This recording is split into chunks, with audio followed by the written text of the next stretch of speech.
A primera vista, el video que están viendo, registrado por una cámara de seguridad, podía pasar desapercibido, salvo por un detalle: la sorpresa y el espanto de quienes estaban en la vereda. Las confusas imágenes que se convirtieron en pieza clave en el caso, en realidad están capturando la tragedia ocurrida a Kim Gómez de apenas 7 años. Todo ocurrió cuando unos delincuentes le iban a robar el automóvil a su madre y ella lastimosamente quedó atrapada en la parte de atrás de este. Si quieren saber todo lo que sucedió, quédense conmigo hasta el final del video. Hola a todos, ¿cómo están? Mi nombre es Lesma, espero se encuentren muy bien. Yo como siempre muy contenta de poder estar un día más aquí con ustedes, muy agradecida de que me estén viendo donde quiera que se encuentren. Hoy tenemos un caso sucedido en Argentina, el de Kim Gómez. Acompáñenme a ver todos los detalles.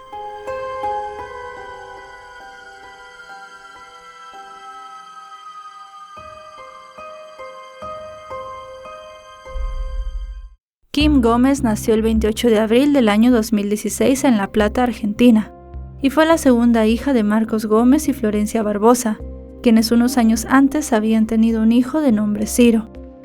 Durante los primeros años de vida de Kim, la relación de sus padres floreció, y parecía que los dos se llevaban muy bien. La familia vivía en un hogar con mucho amor y parecía que tendrían un futuro brillante. Pero Marcos y Florencia comenzaron a darse cuenta que las cosas entre ellos no estaban tan bien como creían, y poco tiempo después tomaron la decisión de separarse. Aunque no vivían juntos, ambos padres priorizaban a sus hijos y se repartían los tiempos de cuidado. Pasaban algunos días con su madre y otros días con su padre. Ambos estaban siempre en contacto y muy bien coordinados. De esta manera lograron mantener una dinámica familiar muy activa, en la cual los dos niños tenían momentos compartidos con ambos. Florencia en particular tenía una muy buena relación con Kim. Las dos tenían muchas cosas en común. Eran compañeras de rutinas diarias, de idas a la escuela y de muchas otras actividades. El hecho de que ella era mi compañera para todo y nada, todas mis rutinas eran amoldadas a ella y con ella. A su vez, Kim era descrita como una niña bastante curiosa y también entusiasta, capaz de lograr disfrutar casi cualquier actividad que hiciera. Sumado a esto, era una amante innata de los animales y también del océano. Fue por este amor al océano que su padre decidió hacer con ella y con su hermano un viaje a la playa en el mes de febrero de 2025. Marcos se lo llevó para pasar algunos días en la playa, y el día 25 de ese mismo mes, Kim regresó a casa de su madre. Estaba muy entusiasmada por contarle todo lo que había vivido. La niña parecía que estaba muy feliz. Pero las actividades no cesaban, y ese mismo día ya tenía varias cosas que hacer. Kim tenía una clase de gimnasia y su madre tenía que ir a hacer algunos papeleos. Así que Florencia decidió que se llevaría a Kim desde muy temprano con ella y luego la pasaría a dejar a la clase de gimnasia para poder organizar mejor su tiempo. Ya en horas de la tarde, cuando estaba casi oscureciendo, madre e hija estaban a punto de terminar sus planes. Florencia decidió pasar a una gasolinera y de esta manera pues ya poder comenzar a hablar con su hija de todo lo que habían hecho en el día. La mujer se fue en el asiento del piloto, evidentemente porque era la que manejaba, y Kim se fue en su asiento especial sentada del lado del copiloto. Florencia comenzó a conducir y durante unas calles todo parecía muy tranquilo. Se auguraba que madre e hija regresaran a su hogar de la mejor manera, pero esto no fue así. Florencia al final terminó teniéndose que parar en una luz en rojo, y fue en ese momento que un grupo de adolescentes decidió ir al vehículo y comenzarla a atacar. A la mujer la bajaron de su automóvil a golpes y se fueron con el vehículo con Kim dentro. Al darse cuenta de esto, Florencia comenzó a correr detrás del vehículo. Kim no podía pasar desapercibida para estas personas, ya que estaba allí con su silla especial y ocupaba un gran espacio en el vehículo. Florencia tenía miedo de lo que estos hombres le pudieran hacer a su hija. Varias personas se unieron a ella para poder correr detrás del vehículo, e incluso otros vehículos también se unieron a esta mini persecución para poder detener a estas personas. La persecución se puso cada vez peor, y es que en algún momento, no se sabe exactamente por qué, la puerta de donde iba Kim se abrió. La niña, como ya les dije, iba en su asiento especial y además de eso tenía cinturón de seguridad, por lo cual ella cayó y quedó atrapada entre la acera y el automóvil.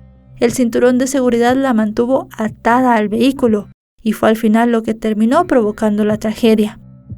Las personas que habían robado el vehículo de Florencia cada vez iban más y más rápido, y no se habían percatado que Kim estaba allí sufriendo todas las heridas que el pavimento le estaba haciendo en su cuerpo.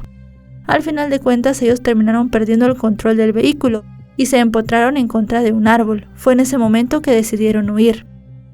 Las personas que estaban persiguiendo el vehículo, incluida la madre de Kim, que llegó unos minutos después, decidieron ayudar a la niña. Se dieron cuenta que tenía muchas heridas, así que decidieron llamar a los servicios de emergencia. Pero cuando los servicios de emergencia llegaron al lugar, pudieron constatar que no podían hacer mucho por ella. Ya Kim estaba sin vida, así que su cuerpo fue llevado para que le hicieran los respectivos análisis forenses. Florencia le avisó a Marcos, el padre de la niña, que en ese momento se encontraba en Buenos Aires por un viaje de trabajo, y el hombre tuvo que volver con la mayor rapidez posible. Cuando veo la llamada, yo sabía que algo había pasado. Mientras la familia estaba completamente desconsolada, las autoridades comenzaron una de las investigaciones que más marcaría a toda Argentina. La situación familiar era bastante complicada. Incluso Marcos se hizo el trayecto desde donde estaba hasta el sitio donde tenía que ir a ver a Kim en la mitad del tiempo que debía hacerse, lo cual nos puede dar a entender que iba a mucha velocidad, ya que en ese momento estaba teniendo algún ataque ya sea de pánico o un shock. Él simple y sencillamente quería llegar lo más rápido posible para poder ver a su hija. Mientras todo esto pasaba, la autopsia determinó que el deceso se había dado por un shock hipovolémico, producto de distintos golpes sufridos. Estos golpes le habían provocado a Kim fracturas y lesiones compatibles con el arrastre.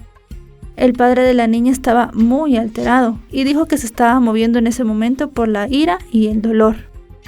Más tarde las autoridades siguieron con la investigación, pero en este caso una cosa ayudó mucho a los investigadores: las grabaciones de las cámaras de seguridad.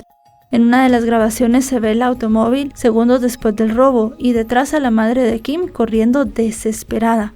También se puede ver cómo otras personas también corrieron detrás de este vehículo. Sin embargo, fue otra cámara la que captó una escena aún más reveladora. En ese momento, en un segundo video, el automóvil volvió a aparecer, salvo que en estas imágenes se podía distinguir muy bien un bulto. En ese momento también comenzó a darse otra hipótesis. Se decía que los ladrones habían intentado arrojar a Kim por la ventana y que por eso la pequeña había sido arrastrada de esa manera. Ya en pocas horas, sea como sea, las autoridades tenían un cuadro bastante claro de quiénes habían participado en los hechos. A esto también contribuyó un análisis de otras cámaras de seguridad, una de ellas previa al ataque. En esta se podía ver a los sospechosos con un short muy llamativo, estampado con la cara de Diego Maradona. Así las cosas, luego de un intenso operativo de búsqueda, se identificó a dos jóvenes de 17 y 14 años. En el lugar del allanamiento se halló el mismo short que estaba en las imágenes de las cámaras. Con el avance de la investigación, el proceso judicial comenzó a tomar forma, y aunque siguiendo distintos caminos cada uno para ser procesados, los implicados comenzaron a ser tratados por la ley. Y es que por ese entonces la ley argentina establecía que los menores de 16 años no podían ser juzgados penalmente, mientras que los que estuvieran entre 16 y 18 sí, pero bajo un régimen especial. Por eso uno de los menores, el de 14, al ser inimputable, quedó a disposición de un juez de menores, y este le dictó medidas de protección, asistencia y alojamiento en una institución, pero no una condena penal. En cambio, el de 17 años sí que podía ir a juicio dentro del sistema penal juvenil, pero eso sí con unas penas un tanto limitadas. En cada caso cabe destacar que no era la primera vez que estas personas se enfrentaban a la justicia.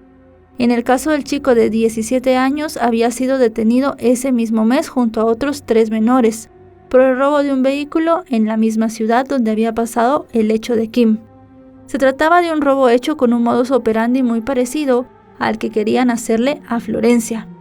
Ellos buscaban algunas víctimas que condujeran solas en altas horas de la noche, y cuando salía una luz roja comenzaban a atacar. Le pegaban a la persona y se llevaban el vehículo para venderlo ya sea por partes o en el mercado negro. Como les digo, el mayor de 17 años ya había sido arrestado. Sus padres sabían de esto, pero al final en cuestión de horas recuperó su libertad. Cuando esta información trascendió, el caso que ya venía generando mucha indignación, la provocó aún más y reavivó el debate sobre la responsabilidad penal juvenil, un debate que ya hemos tenido muchas veces en este canal y creo que es de los temas a tocar más complejos en todo lo que se refiere a legislación. Ya hemos hablado mucho de los menores, de cómo pueden o no pueden reinsertarse y de en qué momento deberían o no ser juzgados como adultos, pero al final nunca se llega a un consenso sobre esto. Una persona que se mantuvo muy activa en los medios de comunicación para dar a conocer el caso de Kim y pedir justicia fue Marcos. Incluso cuando estas personas iban a ser juzgadas, dijo entre lágrimas ante las cámaras que no lograba entender el por qué habían actuado de esa forma y por qué no simple y sencillamente les habían robado el automóvil. Róbate el auto. Tenés una nena, la vieron, estaba ahí, con el cinturón. No le importó. En paralelo, la familia del mayor de los detenidos decidió dar la cara. Según contó a los medios de comunicación su hermana, el chico le confesó a su cuñado que en un primer momento ellos no se habían dado cuenta que Kim estaba todavía en el vehículo, pero que para cuando se dieron cuenta ya era demasiado tarde. El cuñado del chico también habló públicamente en una entrevista radial, pidió justicia y no ocultó su dureza. Quería que cayera el máximo de número de años para los dos menores, ya que dijeron que eran chicos bastante problemáticos que seguramente iban a recaer en los vicios y también en los robos. Con el paso de los días, el caso pasó a manos de un juez de garantías y después de varias audiencias, una magistrada atribuyó distintos grados de responsabilidad a los dos implicados. El chico de 17 años fue señalado como autor del crimen y el de 14 coautor. La magistrada sostuvo que pese a la diferencia de edad, ambos habían tenido un rol determinante, tanto en el robo como en la agresión a la niña que había resultado con que ella perdiera la vida. Por su parte, el menor de 14 años fue destinado a un instituto de menores, quedando con medidas de seguridad que debía seguir al pie de la regla hasta el día que cumpliera 18 años. Durante los meses siguientes, la fiscal reunió pruebas, testimonios y peritajes para sostener la acusación contra el mayor de los adolescentes. En cuanto a las posibles consecuencias, la ley establecía que en caso de ser declarado culpable, el chico podía recibir una condena, pero con límites más bajos que las previsiones para un adulto, y un enfoque orientado en la reinserción. En la práctica esto significaría que no afrontaría prisión perpetua, sino una sanción acorde a su edad en el momento de los hechos. Mientras tanto, la familia de Kim comenzó a pasar por momentos un tanto difíciles. Marcos tuvo la oportunidad de ver a ambos adolescentes y dijo que no había arrepentimiento en ninguno de ellos. Arrepentimiento no vi en ninguno de los dos. Y el más grande, si bien no me lo dijo con palabras, yo lo vi y me di cuenta de que se estaba haciendo responsable. Me dijo que se entregó. Y el más chico, yo vi que todo lo contrario, me mentía y que sentía que me desafiaba. Y eso te da bronca, te da impotencia. Con el transcurso de los meses y a la espera de la resolución judicial, ambos padres pudieron tener más calma y hablar más de frente a los medios de comunicación. Florencia declaró siempre la importancia de la ayuda profesional y contó que si bien al principio le costaba dormir y tenía algunos síntomas de depresión, poco a poco había logrado salir adelante y que tomaba como referencia a su hijo, que en ese momento tenía 10 años. Marcos, por su parte, fue bastante honesto y reconoció que la culpa lo perseguía. A veces se culpaba a sí mismo y otras veces a Florencia, hasta que al final comprendió que la tragedia no era culpa de ninguno de los dos. Así las cosas, a comienzos de 2026 el caso volvió a acaparar los titulares, cuando se anunció que estaba por fijarse la fecha del juicio. Para esos días además trascendió que a pesar de estar alojado en un centro de detención juvenil, el mayor de los imputados contaba con una custodia digna de película. Una fuente confiable indicó que eran 14 celadores asignados a su resguardo, 2 de ellos apostados en turnos de 12 horas en la puerta de su celda, mientras que el resto permanecían con cierta eventualidad. Considerado un detenido de alto perfil, las medidas de seguridad se habían reforzado al máximo para evitar cualquier riesgo de que se quisiera fugar. Al final el juicio comenzó en febrero de 2026, y si bien para ese momento ya había alcanzado la mayoría de edad, como el proceso se inició cuando aún era menor, el debate oral tuvo ciertas particularidades. Por ejemplo, se debería de garantizar la reserva de su identidad, las audiencias no podían ser públicas, y el procedimiento debía ajustarse a los derechos del niño. El padre de Kim, por su parte, reconoció ser consciente de que no iba a ganar nada en esa etapa judicial, pero que simple y sencillamente había asistido a todas las audiencias por la memoria de su hija. Desde el inicio quedó claro que uno de los puntos centrales iba a ser la intención detrás de lo ocurrido. La estrategia de la defensa se avanzó en sostener que el objetivo era robar el auto de Florencia, no atentar contra la vida de Kim. esta discusión no era irrelevante, ya que podía cambiar la pena de 10 a 25 años de prisión.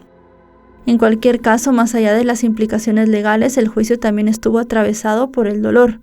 Florencia enfrentó el momento más difícil de su vida, cuando tuvo que dar su testimonio de lo que había pasado. Finalmente, el 4 de marzo, el acusado fue declarado culpable, y ya solamente restaba conocer su pena. Unos días después, el tribunal fijó la condena en 23 años y 4 meses de prisión, la pena máxima que había solicitado la fiscalía. A la salida del tribunal, los padres de Florencia hablaron con los medios y expresaron que la decisión representaba un cierre en una etapa muy dolorosa para ellos. Marcos, en distintas entrevistas, llegó a mencionar que hoy valora mucho más cada momento que vive. El caso de Kim dejó conmocionados a todos los que lo escucharon, desde el momento en el que salieron a relucir las cámaras de seguridad y se pudieron dar cuenta de todo lo que esta pequeña niña de tan solo 7 años había sufrido. Las cosas fueron bastante duras para ella en ese momento, y sé que se llegó a decir que había sufrido mucho antes de morir. Tenía golpes, moretones y todo tipo de escoriaciones y cosas en su cuerpo que daban a entender el sufrimiento por el cual había pasado. Y bueno, chicos y chicas, hasta aquí el video de hoy. Un caso súper impactante, súper duro, que ya trajimos en un primer momento al canal. Ya lo van a poder tener ustedes aquí en un mensaje fijado o en una etiqueta para que vayan a verlo por allí. Y ahora pues simple y sencillamente quisimos traerlo para darle un cierre a esta historia que muchos de ustedes siguieron. Yo no sabía nada de la condena hasta ahora que estoy grabando esto a finales de marzo de 2026, pero ya tenía algunos días de haber salido. Así que bueno, es para informarles de eso. Esta persona consiguió una condena súper larga. Lastimosamente la vida de Kim ya no va a volver, por más larga y dura que sea la condena, ella ya no está aquí. Y es pues algo que seguramente para sus familiares debe ser muy difícil de asimilar. Investigaciones no hubo muchas en las cámaras, a estos chicos se les reconoció súper rápido. Y además de eso pues tampoco había mucho que investigar, ellos habían robado el vehículo y la pequeña Kim iba ahí y terminó siendo arrastrada. Una niña llena de sueños e ilusiones que realmente solo quería pasar tiempo con su madre. Ahora sí, nos vemos hasta otro caso. Adiós.